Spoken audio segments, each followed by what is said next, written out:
What's up, everybody? Welcome back to Cast from the Crypt.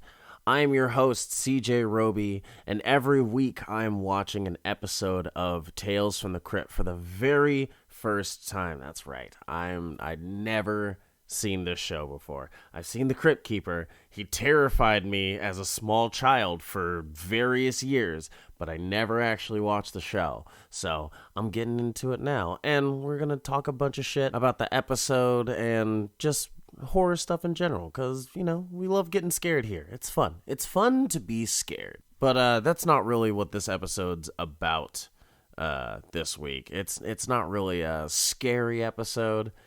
It's still got that classic, you know, Tales from the Crypt twisted, you know, that sledgehammer left hook right there at the end, but it's not necessarily a horror story this week. Although, I don't know, it might be a horror story for you. I don't know if you're the kind of person who's, like, super paranoid that someone's gonna, like, usurp their fortune and run off with their girl or something by murdering, you know. But if you're not that, then it's more of a tale of intrigue than it is a tale of horror. But it's still a pretty good episode. It's a pretty solid episode.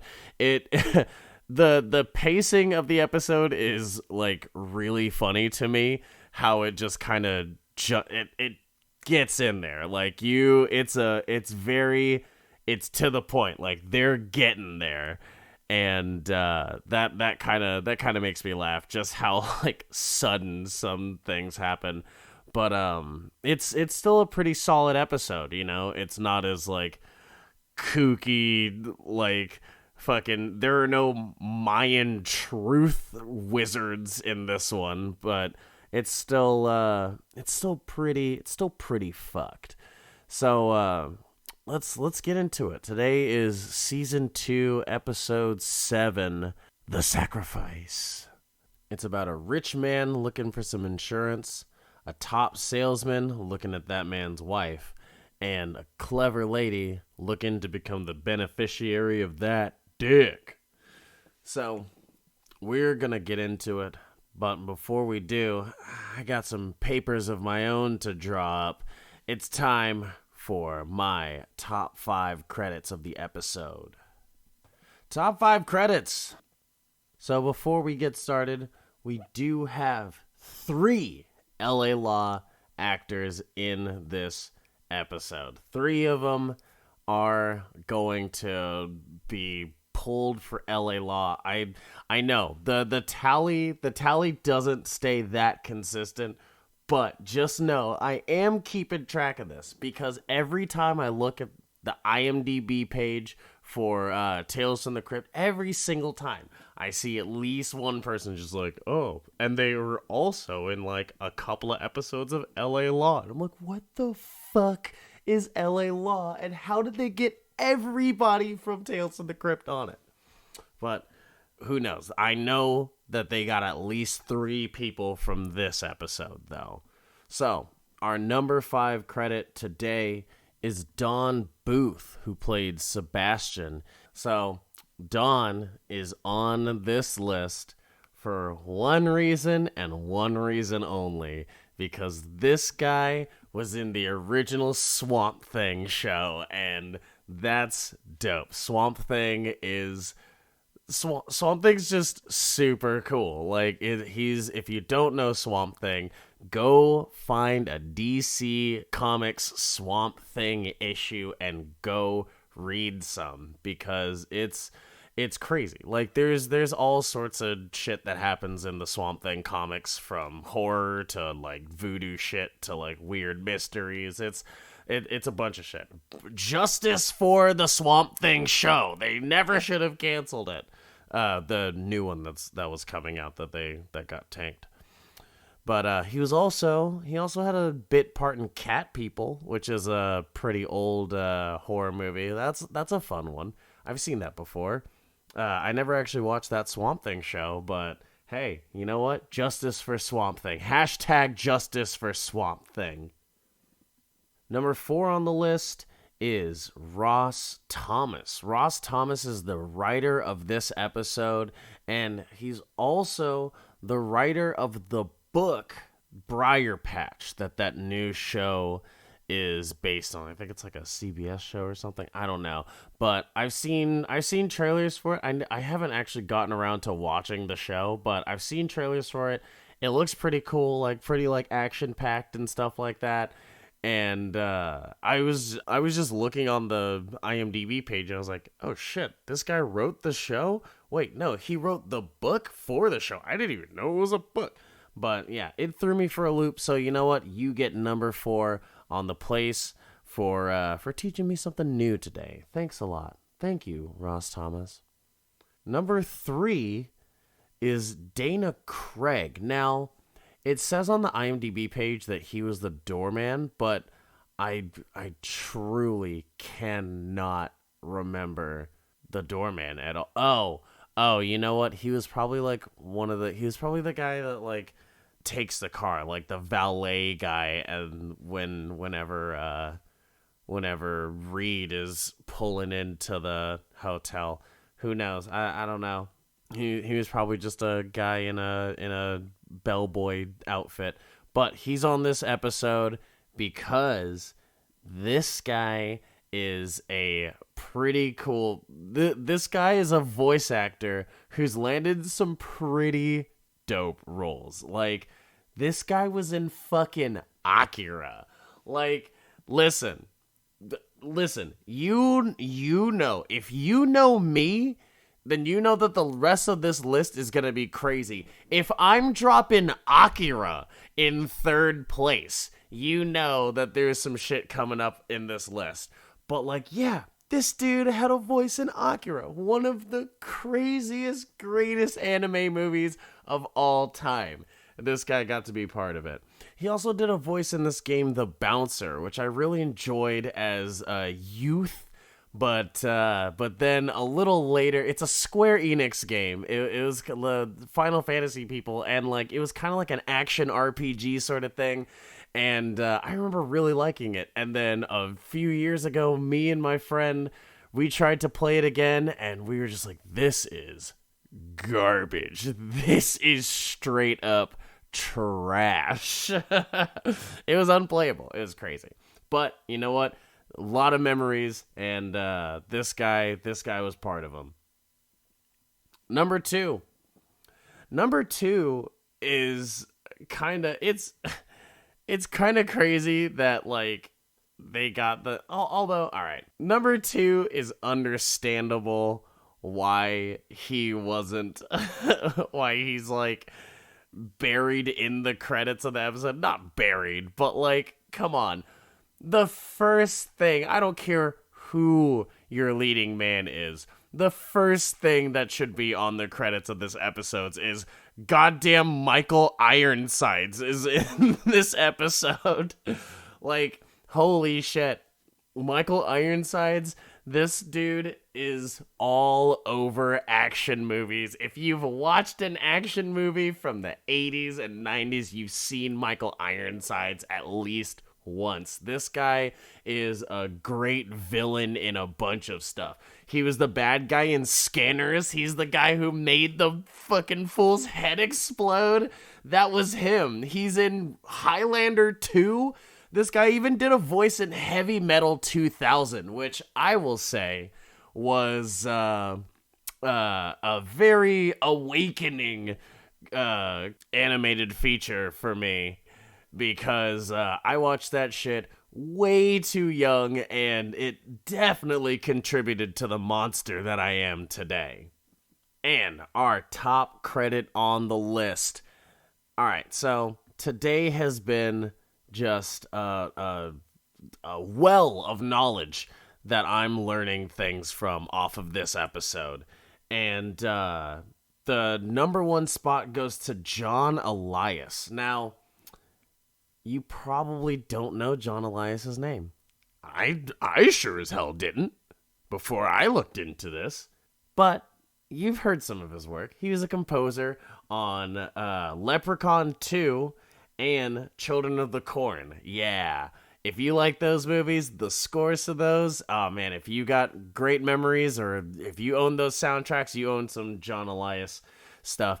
Or if you ever listened to the fucking Yahoo commercials from the 2000s, this guy was the man who made the Yahoo. Don't sue me, please, Yahoo. I don't know if you're defunct yet, but please. But yeah, he's the guy who made that. He also helped out with the moon landing title card that MTV used to do. Their original Man on the Moon, like that track, the guitar track that's behind him and shit. That's John Elias. So this guy's crazy. This guy's huge. Like you're never gonna know about him unless you know about him. But this guy is insane. So that's top credits of the episode. So we're just going to jump right in to this tale of love, murder, and sacrifice. Season 2, Episode 7, The Sacrifice, comes out May 15th, 1990. We come into the Crypt Keeper making potions or something.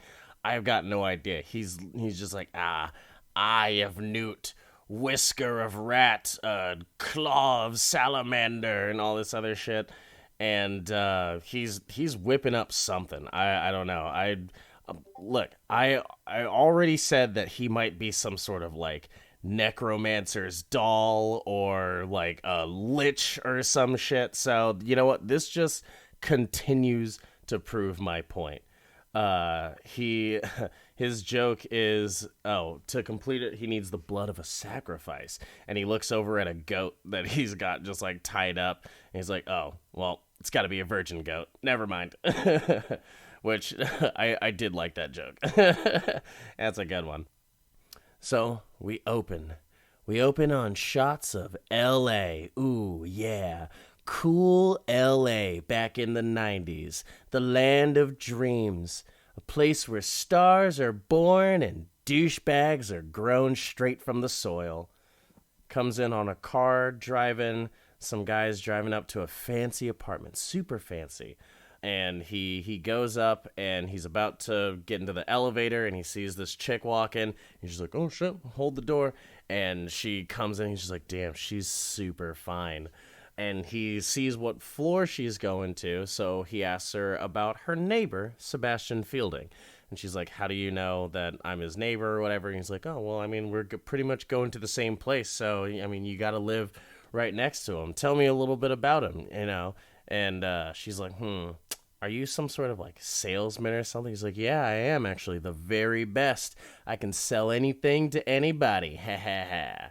And she just kind of rolls her eyes at that. So he gets off, and we're introduced to a guy who's, I can't really place the accent. He's got to be from like Texas or something. But he invites him in. He's like, oh yeah, man, how do you like the house? And the guy's like, oh yeah, everything's like very impressive. Nice living situation you got here. And he's like, it's not supposed to impress you. It's supposed to inspire awe. Are you awed by my home? And I'm just like, this fucking guy. But the salesman's like, I mean, no. He's like, good. Yeah, excellent. Because if you were awed just by like a paint job and some nice things, then I wouldn't have anything to do with you. We wouldn't be business partners. So, you know, it was a test. Let's see this guy's taste. And he's like, you want to know the only thing that's ever awed me, Mr. Reed? Money and pussy. And I'm just like, this guy sounds exactly like my dad. But they walk out to the balcony, and he's just showing him the view. He's like, what do you see out there? And the guy's like, I mean, I see LA. He's like, nah. You see the money, pussy, and bullshit capital of the Western world. And I like that one too. That was some pretty solid slams in the first couple minutes of this episode. So this guy's just stupid rich. And he's just talking about how dumbass rich he is. He's like, yeah, I own this and the fucking penthouse next to me. I'm just swimming in it, bro. He's like, yeah, I've even got exotic pets. I got these crazy, like, rare birds, these parrots over here. And gets one of the parrots, and obviously they're also awed by pussy and money, because when he grabs it, he's like, oh, pussy and money! So obviously this guy is just, like, talking about pussy and money while he's by himself all the time. So they sit down to start doing some business, and he's like, oh, you know how I found you? Your boss told me about you. I was going to get some insurance, and I know your boss close. So I called him up, and I told him to send me his best salesman, and here you are. And the salesman's just like, oh, yeah, I'm pretty good. So, they get to it, and Sebastian's just like, oh, give me 30% of your commission or something. He's like, what the fuck? 30% of my commission? He's like, yeah, I don't pay asking price for shit. That's why I'm a rich guy and I live here, which fucking... Really? Oh, that's how you get rich, is by not actually fucking paying for shit. Man, why didn't I think about just not paying for shit? Fucking bullshit ass. Anyway... this isn't the podcast for that, but they close that deal, and Reed's just like, all right, fine, fuck you, 30%. He's like, well then, looks like we got a deal. And when they close out the deal, Sebastian's wife comes in, and hey, it's the lady from the elevator. Oh shit, who would have thunk it? Wild coincidence. So, and she's just, like, young and hot, and this guy is just, like, all fucking fat and gross and rich dude, and so it's just like, all right, well, like, I see what this is all about. I see this fucking situation that's happening right now, but, she takes a quick interest in the, insurance guy, in Reed, and they're kind of chatting it up, and she's just like, oh, man, like, you seem pretty cool, and like blah blah blah. Where do you live? Where's your family from? And like all this other stuff. But they're just making eyes at each other the whole time. He's like, oh well, I live on the boat in the marina. And Sebastian chimes in. He's like, yeah, this guy's a salesman from our good buddy Jasper. You remember Jasper, right? And she's like, oh, fucking Jasper. I hate that bitch. But the deal is made. And Reed and the wife are being all flirty and stuff. So the very next thing that happens is you just see the wife just power walking down this marina trying to get to this dude. And she finds the boat, and he's just like, oh, Mrs. Fielding, expected to see you a little sooner. Yeah. You're not the first wife that comes crawling to the insurance guy. Just like, what the fuck? So they fuck immediately, and it's just a very long and sensual lovemaking scene for HBO audiences. And, that goes by, and they're just kind of laying there, and she asks why he lives on a boat, and he's just like, oh, well, I mean... easy to cut connections if I need to, just a couple of calls, and I dump my job, and I impound my car, and I disappear, ha ha ha.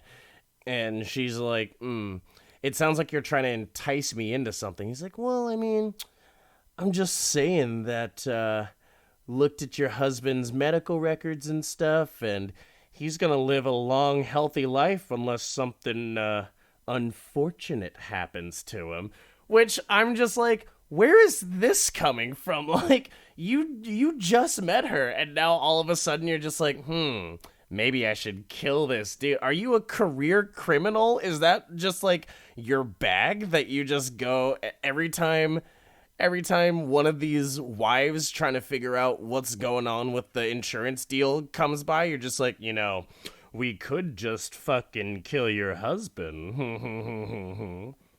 But she's just like, I couldn't do that. What? That's my husband. I can't kill a man. He's like, you don't even have to. I would take care of the whole thing because you You're what I've always wanted, girl. Ooh, man, I just love you so much, girl. You're the best. And I gotta have you. And I'll definitely kill this fool if if you want me to, if we can be together. So that's what they do. They're just like, all right, yeah, fuck it. Let's go with the plan. So it's a little later, and they're back at the penthouse. Sebastian invited him back so that he could, finalize everything, sign all the paperwork. And he's like, oh, we're going to celebrate out on the balcony and have some champagne and watch the fireworks or whatever. I don't know when it's supposed to be happening. But he's like, yeah, come on, come celebrate with us. And Reed says that he is going to get all the papers in order and everything, and that he'll be out in just a minute.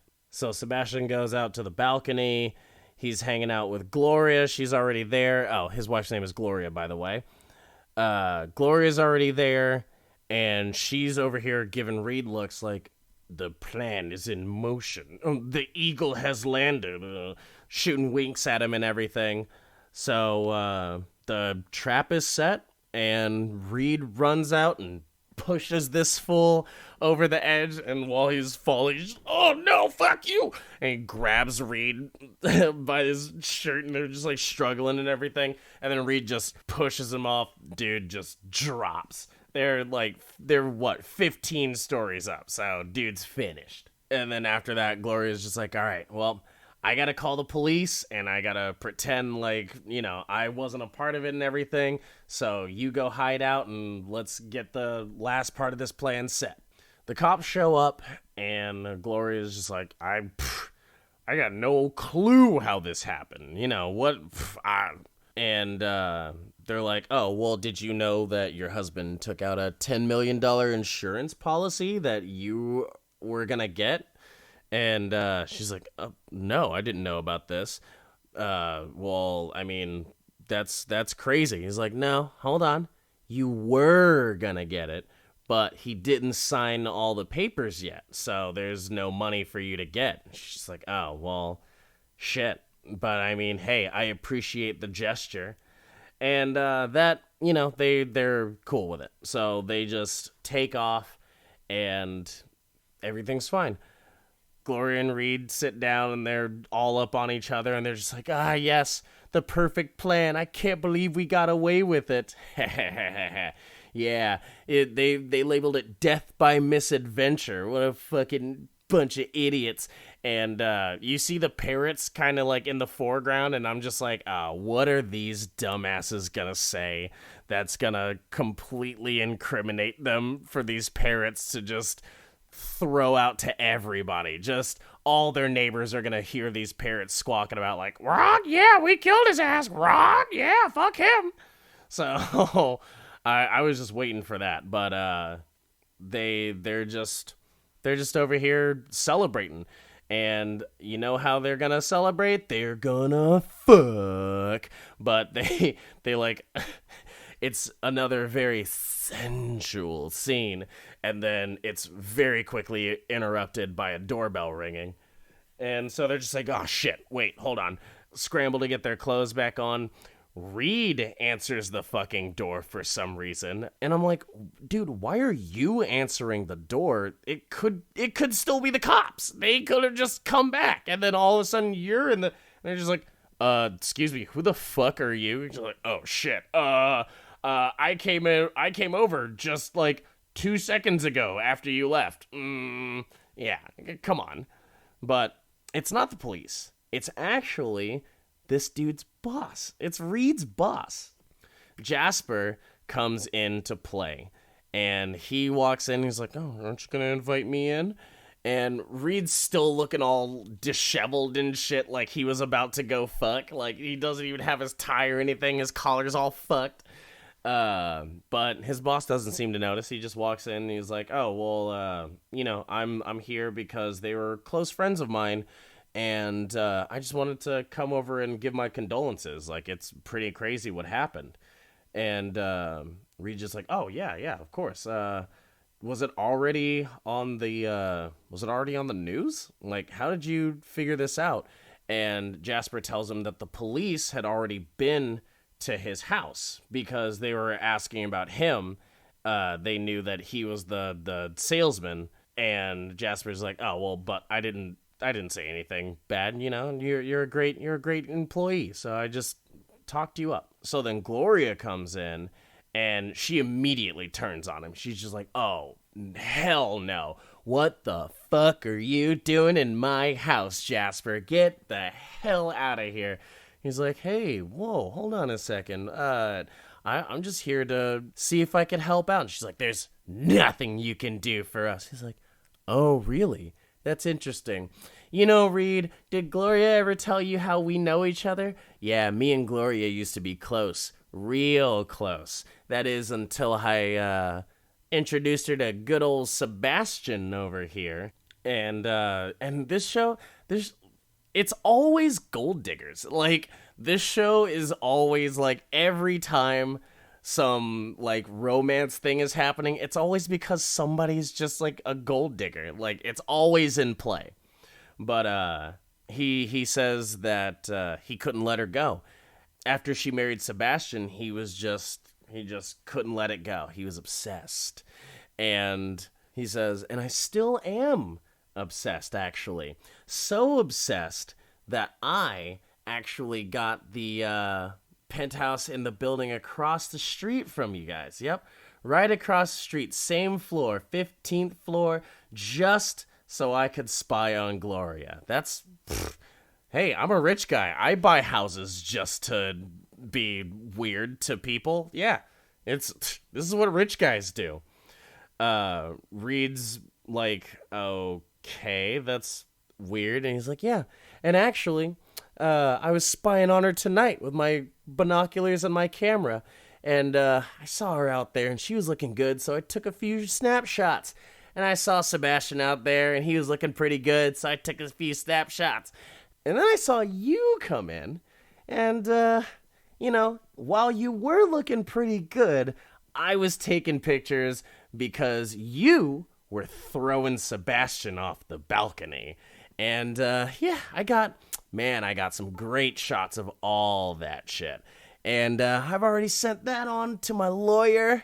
So, hey, we should strike a deal." And Reed's already losing it. He's just like, "Oh, fuck. We are screwed. We are mega screwed." And he's like, "All right, what do you want? You want to make a deal? What do you want? You want money? Like, what's happening? We can pay." And he's like, "Nah, I'm already rich, so I don't need money. But you know what I don't have? I don't have Gloria. So maybe we can share. Maybe we can share Gloria." And they're both just like, "What the fuck is that supposed to mean? I don't know what's going on." He's like, "Yeah. So here's how this deal's gonna work. I get Gloria from dusk till dawn every day, and then after that, hey, you can pick her up, and then she's all yours until next dawn." Oh, no, sorry, dawn till dusk. So he gets her in the dusk time. And they're just like, "Oh, God, this is super fucked. No way." But they're just like, fuck, man, like, there's nothing else we can do. Like, he's got the pictures, and if anything happens, then, the lawyer's just gonna be like, "Oh, well, I mean, this guy's dead, but he sent me something right before he died. What was this?" So they're screwed. So they have to agree with it. And guess what? It starts right now. Right now. So it cuts to later, and it's just Reed being in Sebastian's house still. He's still in there, just like hanging out there, I guess. No one's gonna ask any questions about that. But he's just in Sebastian's house, and he's just getting all drunk, and he's being all sad because Gloria's been taken and stuff like that. And it's just like all these flashbacks to everything that's happened in the episode. And then Gloria comes in. She comes back, and she collapses, and he rushes over to her. He's like, oh God, like, what has he done to you? What can we do? And she's just like, the same thing you've done for the past 3 months. Nothing. I was like, damn. Damn, they're fucked. And he's like, what did he do?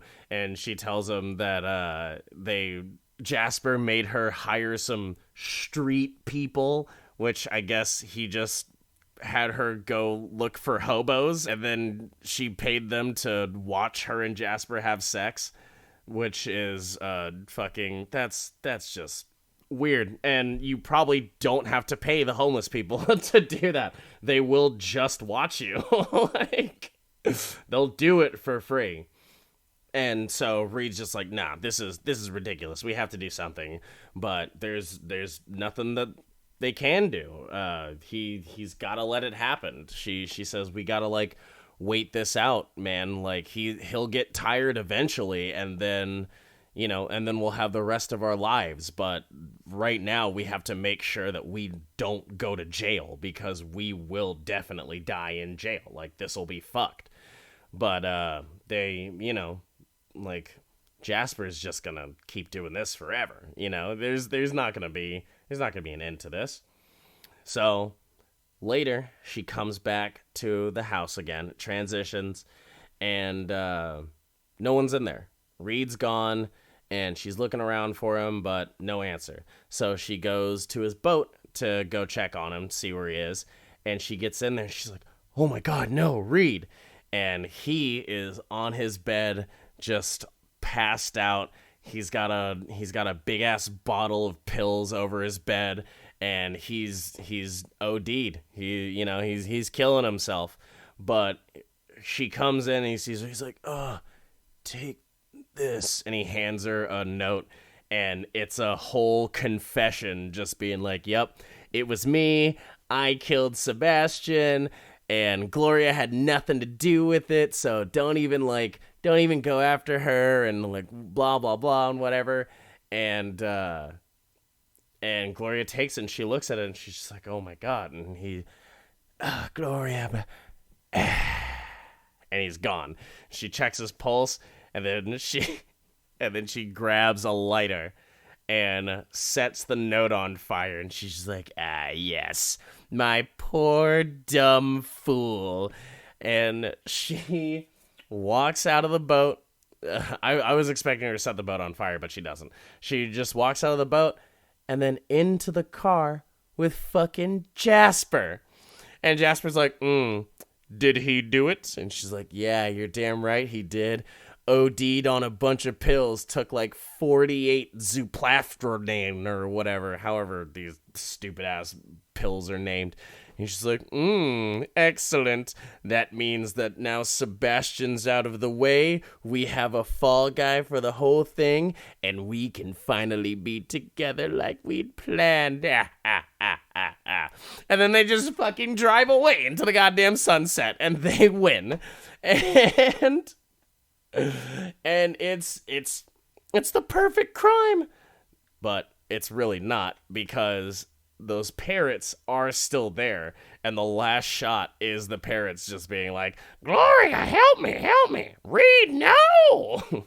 and then the parrot screams in terror like Sebastian did, and that's the cue for the Crypt Keeper to make his final appearance.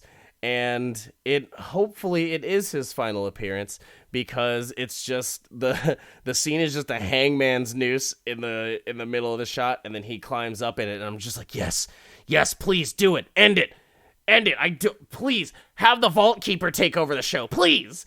But no, he hangs himself, and he's just like cracking jokes. He's just like, yeah, I love hanging around with you guys. And then he cuts himself down with a pair of scissors, and for some reason there's like a weird like Yosemite Sam bang noise when he drops that didn't make any sense to me. But you know what? Hey, I guess this is why I'm not a sound effects editor, all right?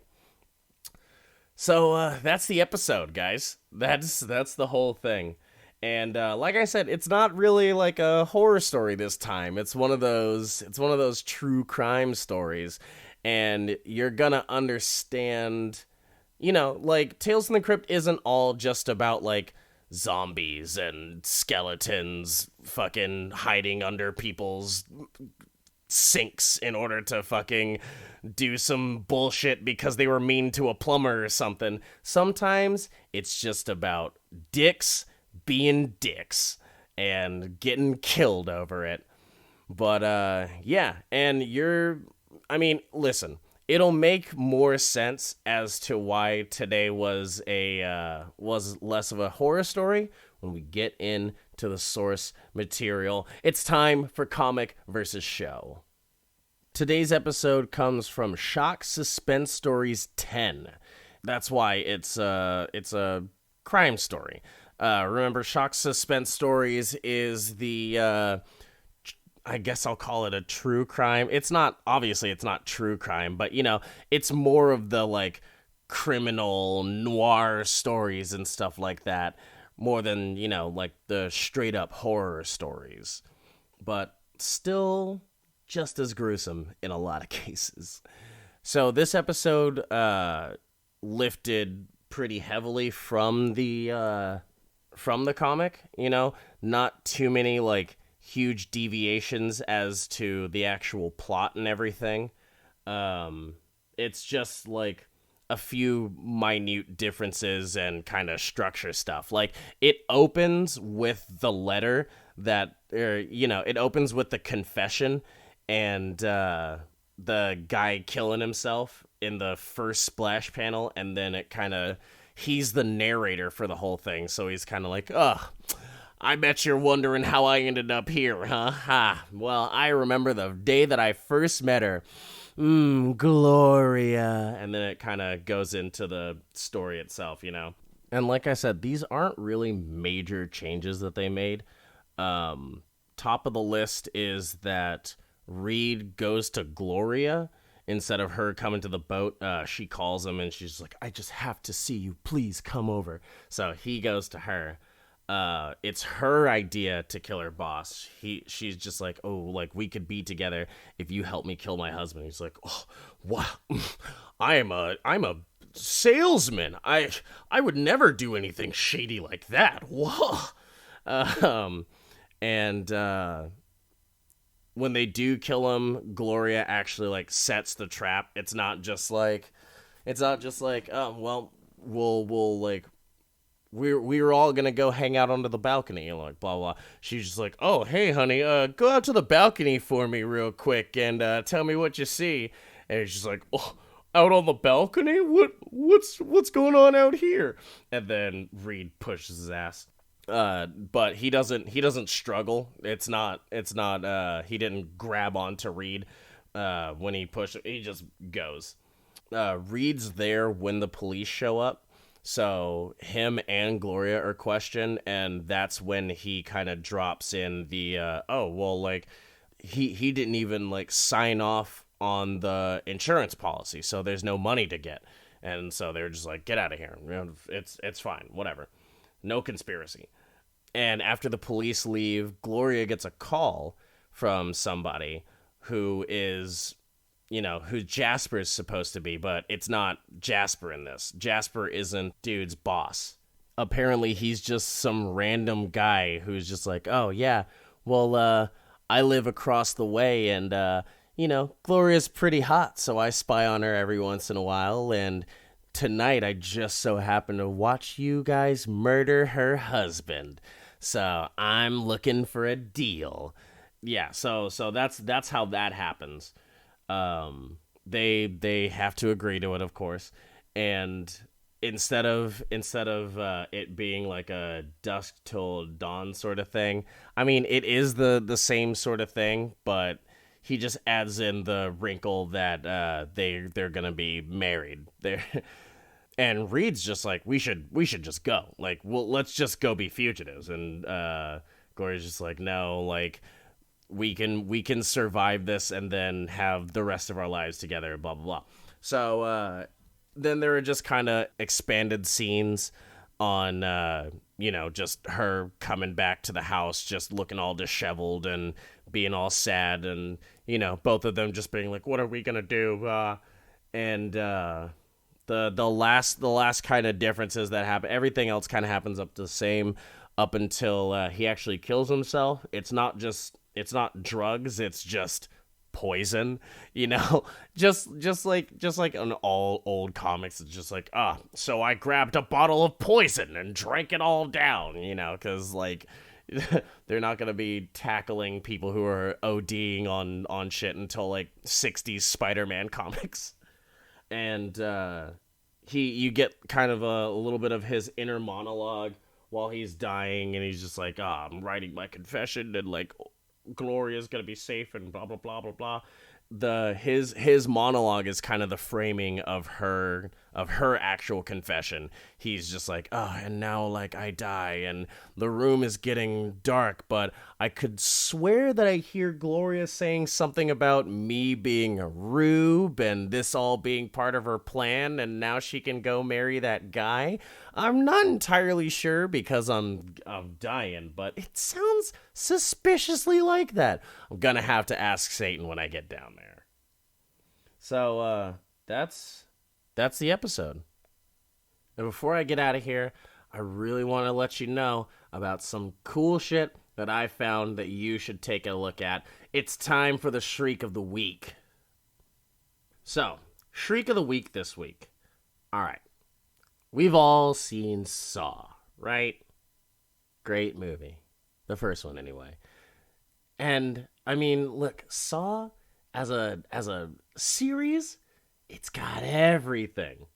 It's got murder, it's got gore, it's got puzzles, it's got traps and shit. But you know what it doesn't have? It doesn't have Chris goddamn Rock.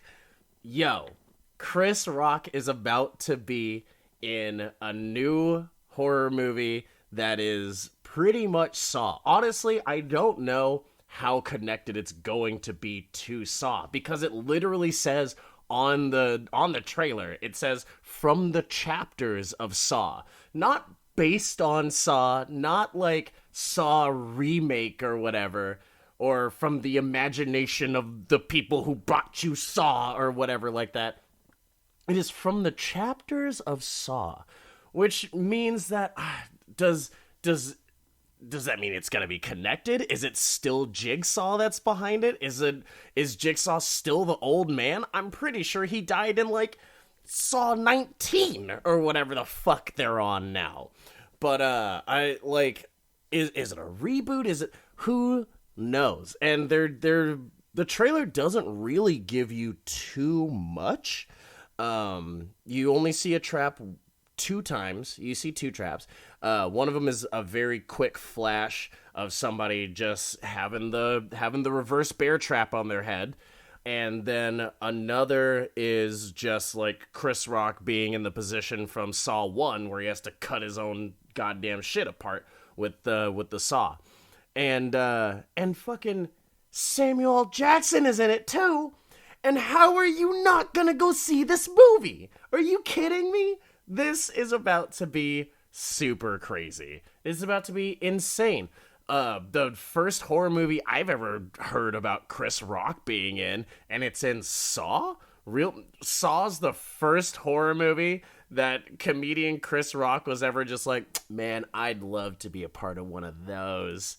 Like, it's a weird and random one, but you know what? I'm down with it. I always love seeing comedians doing any other like crazy roles and showing the world what they can do. I'm always about it.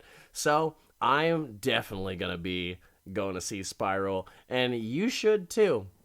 Spiral is coming out this year. I don't know when. It might be like summer, fall, who knows. But keep an eye out for it and go watch that trailer. It's pretty cool. I'm waiting for more trailers to come out and expand on what I saw in there, because it looks pretty devastating. I'm not going to lie.